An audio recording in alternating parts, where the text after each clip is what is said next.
Good morning, Neverland. Welcome back to another video on the Leafy Customs channel. Today's the day we're pulling the engine out of the old B2200. Got the trusty engine hoist here, and I enlisted the help of a couple friends. They're gonna help me out today and, make the whole process go a lot smoother. So the first thing we're gonna do is pull all of this unnecessary stuff out of here so it's easier to get to the engine and pull it. Like the air cleaner box, all this emissions stuff, radiator and containers, whatnot.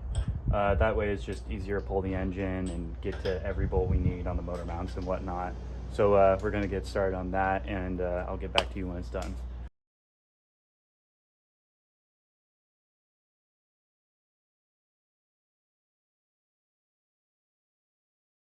As you guys can see, there was a fair little bit of coolant in here, so that's slightly problematic. Well, that's not very good. So far, it hasn't been anything really noteworthy.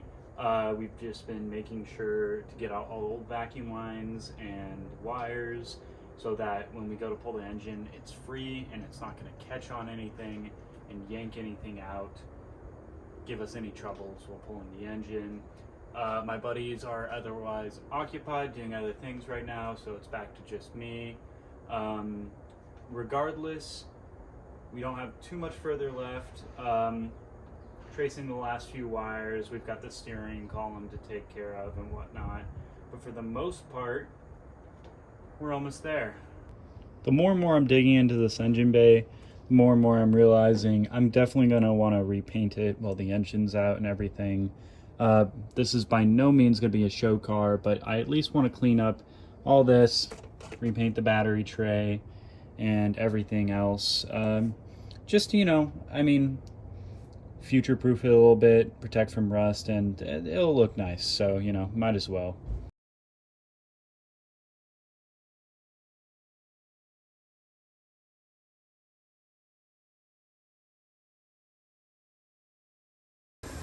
I guess that's just a reminder to everyone. I'm not a professional. I don't pretend to be.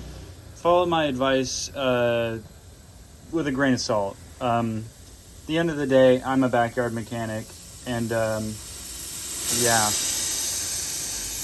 Whew. I don't like the sound of that. I think to make my job a little bit easier, I'm going to take the liberty of taking off the front bumper and fenders and getting that all out of the way and squared away so I don't dent or scratch anything that I want to keep in nice condition, because that would really suck. So better to be prepared than not be prepared and sorry. So yeah, let's get started on that.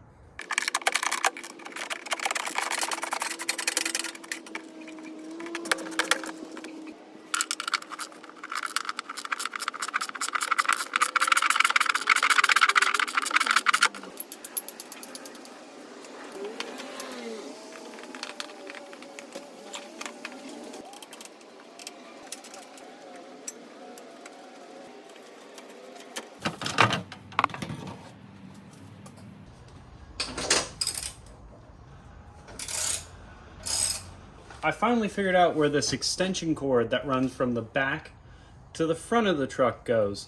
It's for towing behind an RV.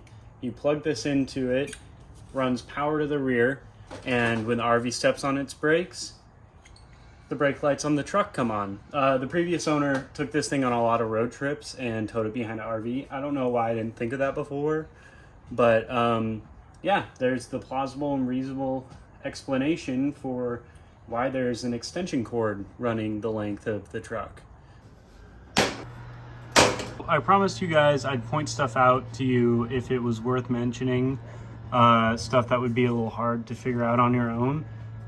In the process of removing the fender, there is a hidden nut right up here. I don't know if y'all can see it, but it's hidden way up there, and it was the last nut I found, and I couldn't find it for a fat minute. You kind of need a flashlight up in there to see it. But yeah, once you remove that and all the other supporting bolts on top of and below and around the fender liner, you are good. One other thing I do feel like is worth noting, To get to the last bolt for the fender, I thought the one down there was the last one. There's actually one under this windshield cowl right here. To get this off, you have to remove the wiper blades, obviously. And as far as any hardware holding this down goes, it's just these plastic clips up here.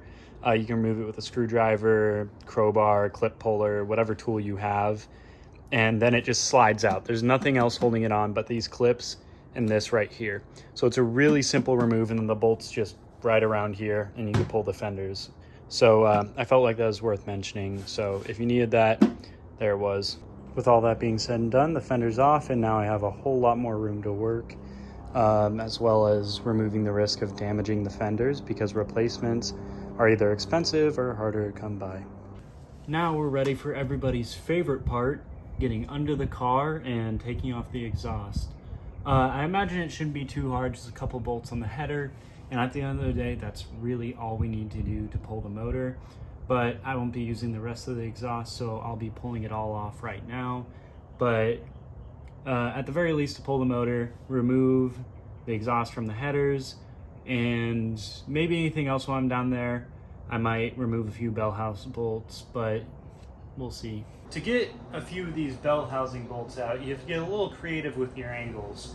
They're kind of tucked up right behind the engine, and you can't get a regular size socket in there. Long socket's way too long, deep socket.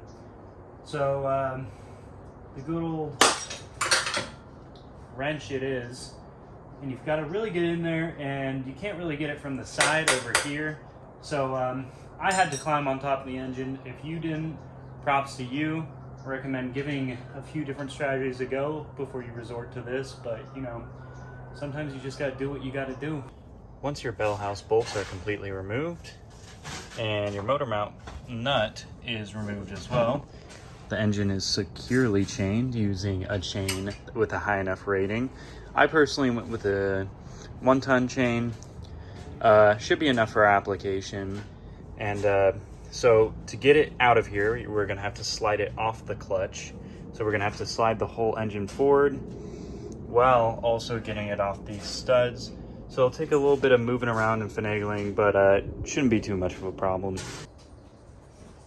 These are my favorite set of fix anything tools.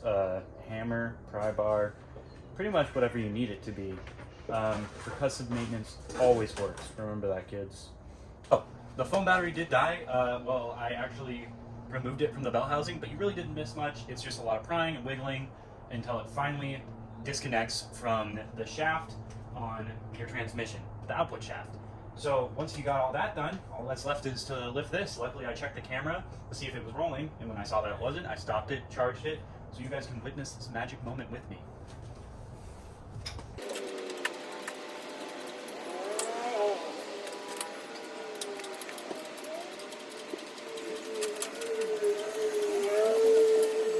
And just like that, the oil pan has now cleared the radiator support, so I could just pull it on out. In fact, I think I will.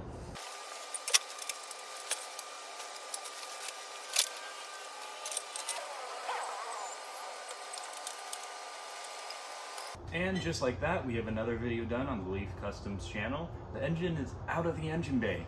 Next, what we're gonna do is really clean this up. Remove anything and everything that we don't need, pull the ECU, which might involve pulling the dash, and really get it down to the nitty-gritty so we can clean it up.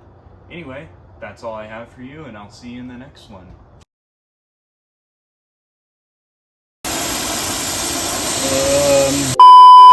Alright, so it's been a couple weeks since I've recorded. Damn.